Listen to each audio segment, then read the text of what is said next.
So expensive. And look, 8 for.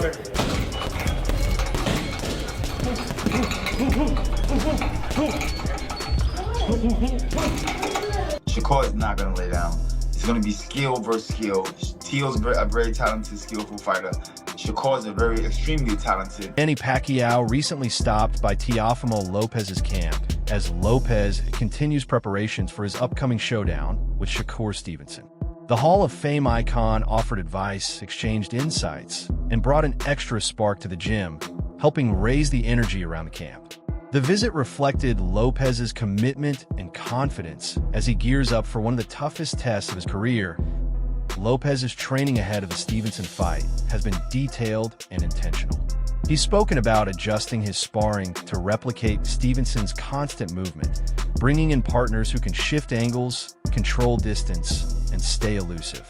The goal is to sharpen timing and positioning before fight night. Beyond conditioning, Lopez is also locked in on the mental side, breaking down Stevenson's habits and patterns so he can make real-time adjustments once they're in the ring. The relationship between Teofimo Lopez and Manny Pacquiao has also caught fans' attention. Despite coming from different generations, the two share a genuine bond built on mutual respect. They've consistently praised one another's skills and careers, which has fueled talk among fans about a potential exhibition bout. While nothing has been announced, the chemistry between them keeps the idea circulating and highlights how boxing continues to bridge eras through shared passion and respect. Saudi Arabia, because that's what they want to do. They want to do like some of the retired fighters put on like super fights and stuff like that. No, yeah, absolutely. You know, those are things that are coming around as well. Exhibitions, maybe me and Pacquiao, who knows? We do stuff like that. You and Pacquiao's an exhibition. Oh, that'd be huge. That would be huge. That'd be huge. You think you would be able to take him? Yeah. Easy? It's good. I love southpaws, and I will fight the greatest one of times. Why do you say you love southpaws? I love southpaws because I grew up with them. And haven't you seen my track record from Magdaleno to... Zab Judah sees the matchup between Shakur Stevenson and Teofimo Lopez as a high-intensity showdown built on pure skill. According to Judah, neither fighter is likely to give ground, as both are driven, confident, and operating at an elite level. He anticipates a strategic battle, where Stevenson's accuracy, composure, and technical control could gradually neutralize Lopez's explosiveness and ring experience. Judah also points out that while Stevenson's amateur background is widely respected, some observers still question how deep his professional resume truly is, making this fight a major pro. Even so, Judah believes Stevenson brings a style that could create problems Lopez hasn't encountered before. Although he admits the contest may be tighter than many expect, Judah ultimately leans towards Stevenson dictating the pace and direction of the fight. He frames the bout as a premier-level clash between two elite fighters, each looking to make a defining statement on a big stage. It's two dog fighters. You got two dog fighters that's coming in there to solidify themselves as the game changer. Teo's not gonna lay down. Shakur is not gonna lay down. It's gonna be skill versus skill. Teo's a very talented, skillful fighter. Shakur is a very extremely talented, skillful fighter. And yes, we're gonna see a hell of a great chess match that night. Yeah, I believe so. Now, I think in your earlier predictions, you felt like Shakur will be stopping Teo? Am I right? Annihilation, decapitation. Is that what you're talking about? You going back to my comments? Yeah. I feel like Teo's a very dominant force, but I just think that the skills of Shakur Stevens is gonna overwhelm Teo. It's gonna overwhelm. Yeah. He's never seen this type of action before yet. Now, no disrespect. Okay. My little man, you know what I'm saying? Just saying, yo, it is what it is. Looking at, the stats, the resumes, we see that, Teo has been at this high level for a long time. Right. When it comes to Shakur Stevenson, his amateur record speaks for itself, but at the same time, not necessarily getting the notable names that people know in America. People are also saying that they're kind of discrediting Shakur's resume, saying he hasn't really fought anybody. Teofimo Lopez would be that first person. Do you feel like that could be something that, I don't know, it could be a lot closer than what people think? The Wade podcast takes a closer look at Shakur Stevenson's mindset as he prepares for his showdown with Teofimo Lopez, spotlighting his long-term goal of cementing himself among boxing's all-time greats. For Stevenson, age, size, and weight divisions don't matter. His focus is on facing the best available competition, no matter where it comes from. That mentality defines his path forward. Either rise to the challenge or get left behind. Lopez, however, answers back with confidence of his own, warning Stevenson that stepping in with him is nothing like facing smaller fighters or relying on past amateur success.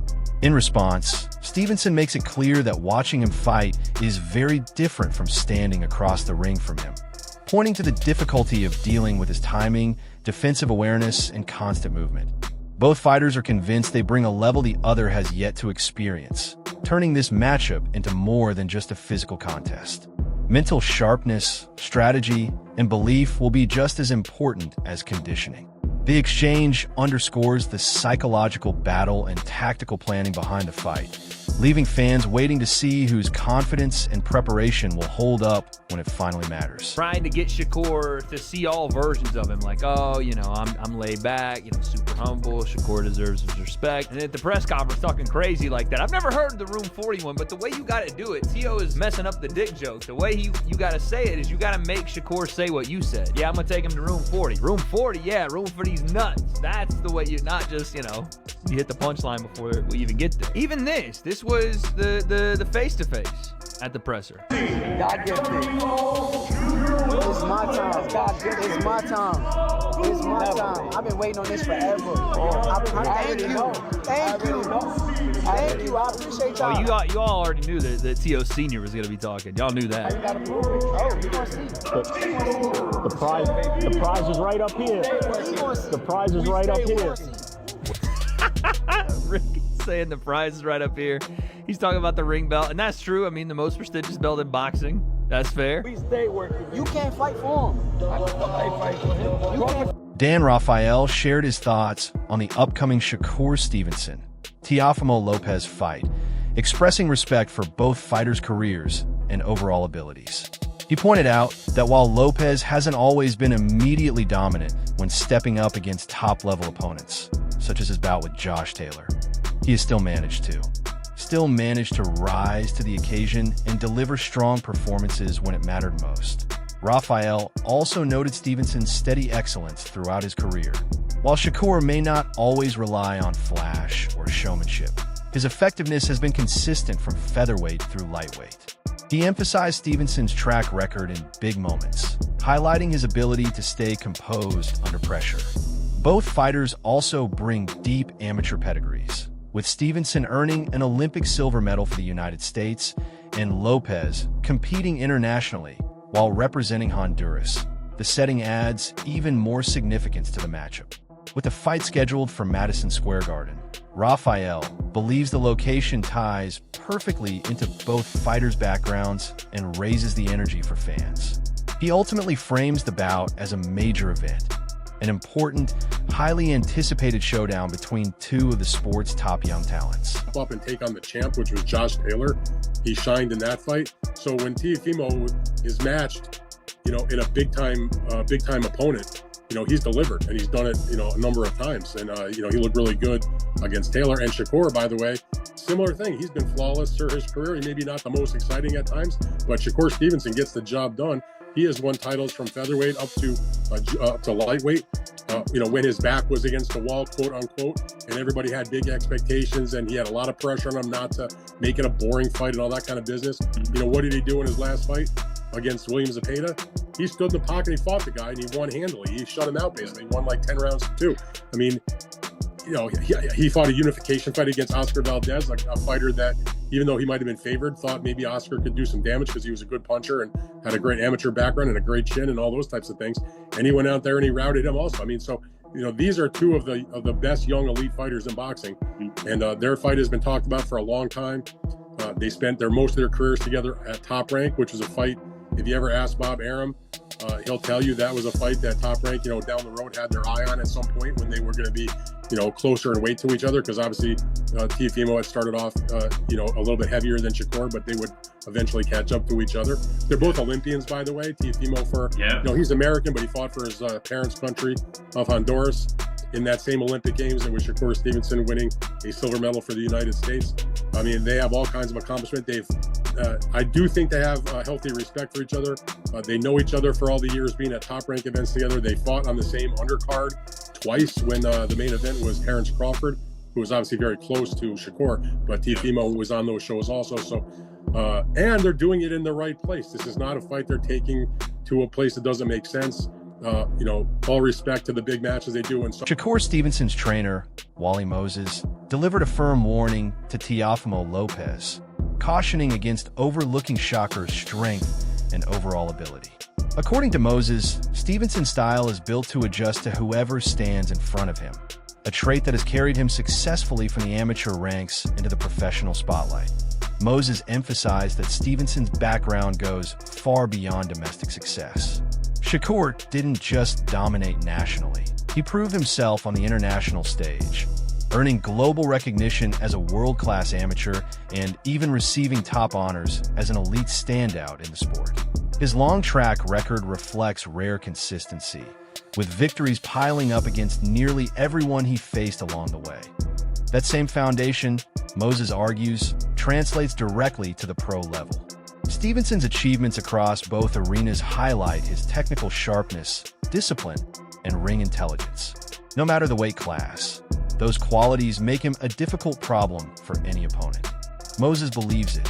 Moses believes it's only a matter of time before Stevenson's skills begin to break down elite fighters like Lopez, reinforcing his belief that Shakur's approach has proven effective against every style he's encountered so far. For every style in the world so far, Shakur wasn't just an amateur boxing champion, he was a world amateur boxing champion on more than one occasion.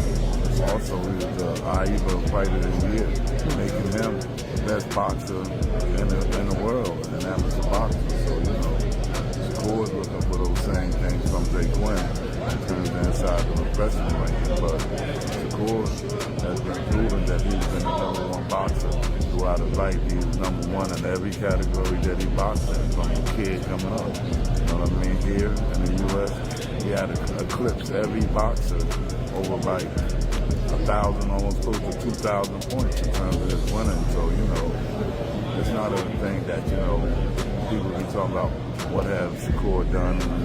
They know what Shakur done in his amateur ranking. And Shakur done everything that they never were capable of doing. So, it's only going to be a matter of time before he proves, this caliber of fighter that he is. Now, as far as the weight jump goes, what's that preparation like? That'll be his 4th weight class. Well, what do you look to? Do you look to add more muscle?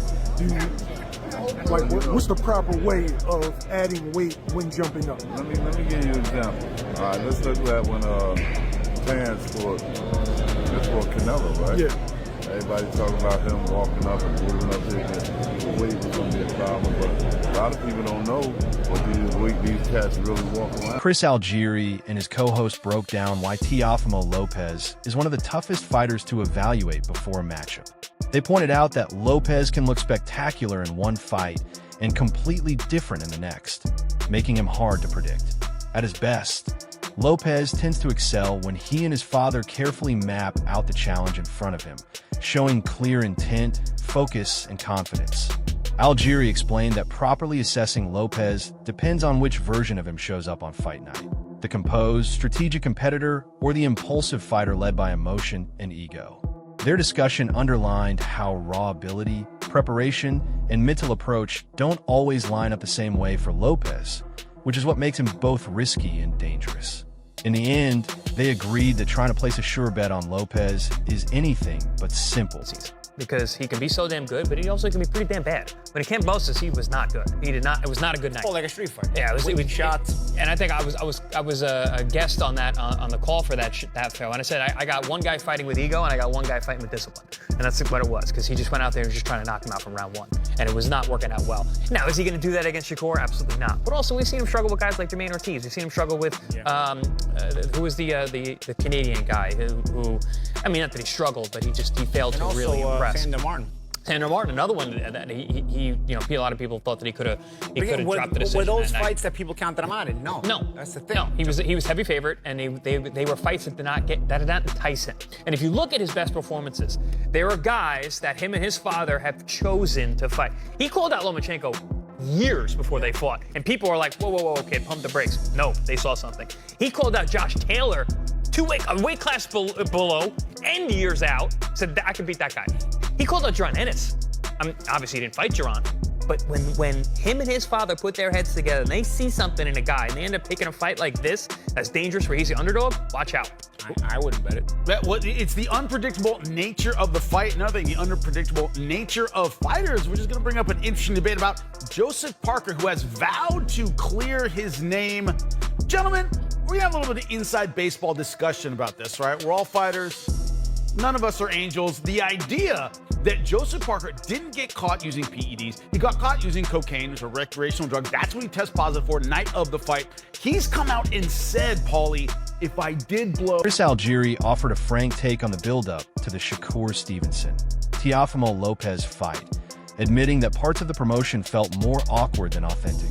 He said some of the press conference moments, including the attempts to stir drama involving Lopez's father, came off as forced rather than genuinely heated. Algieri noted that beneath the surface, the two fighters appear to share real respect and a familiarity that dates back to their time under the same promotional banner. While there may be subtle tension tied to career decisions and paths taken, the overall atmosphere didn't feel hostile. Instead, he suggested that modern fight promotion often leans into exaggerated theatrics designed to generate attention rather than reflect true rivalry. Despite criticizing the pre-fight spectacle, Algieri made it clear that the matchup itself is highly intriguing. Both Stevenson and Lopez are in their athletic prime, possess elite skill sets, and present a fascinating stylistic contrast. Whether the fight turns into a fast-paced exchange or a more measured tactical battle, Algieri expects a high-level contest that should deliver inside the ring, regardless of the outside noise. I hate to say it, but I think, Dan might be right. It might just be a boring fight. I mean... All right, Boise, Idaho in the house. Appreciate the call. Did you watch the presser? Because I intended to go, but I got sidetracked. I went back and watched it last night. Did you catch any of the clips? I saw clips, yes. So I watched it back, and got a couple thoughts. Like, it's hard to drum up the animosity. I believe they're friendly. Like, I watched the thing that Ring put out afterwards with Versace, Rick Reno, the Versace podcast. Just gave him a pop, I don't know why. But they went on the show and they just talked about how much they knew each other growing up, how much they respected each other, how much they were signed with Top Rank. There's a little bit of animosity, a little bit of jealousy in the terms that Teofimo was moved a lot better than Shakur was. One is still technically with the promotion, but one is not, had a famous exit. Yeah, I thought it was a little cringe, but look who we're dealing with. It's Shakur Stevenson and Teofimo's dad, who was the star of the presser. Yeah, cringe is the word, but let's hope it's a good fight. It's also 2025 going on 2026. We live in the world of cringe. I mean, the cringe sells. Cringe gets clicks. Cringe gets eyes. And I say this all the time. Marvin Hagler is rolling over in his grave of all the cringy ass fighters that are out there that are juking and jiving for cameras. It's just in clicks. It's absurd, the world we live in. But at the end of the day, these are two super talented guys fighting in their absolute physical primes. Say whatever you will about this fight, whether it's going to be Hagler-Hearns round one or if it's going to be a slow fight. But regardless, I think this is a very, very good matchup. And I think it's going to be a good fight. Regardless of how strong Teofimo Lopez's resume appears on paper, Shakur Stevenson represents a very different type of test. He isn't defined solely by technical skill, but by intelligence, speed, and the ability to adapt when the pressure rises. Stevenson excels at managing range, reading reactions, and making adjustments on the fly, which makes him difficult to figure out and even harder to deal with. Lopez brings power and big fight experience, but Stevenson's accuracy and timing are often the tools that take away an opponent's strengths. Many expect Shakur to dictate the rhythm of the fight and assert his approach from start to finish, reinforcing why he's viewed as a next-level talent. Lopez may come with achievements and recognition, but Stevenson enters as a unique challenge determined to show just how different he is.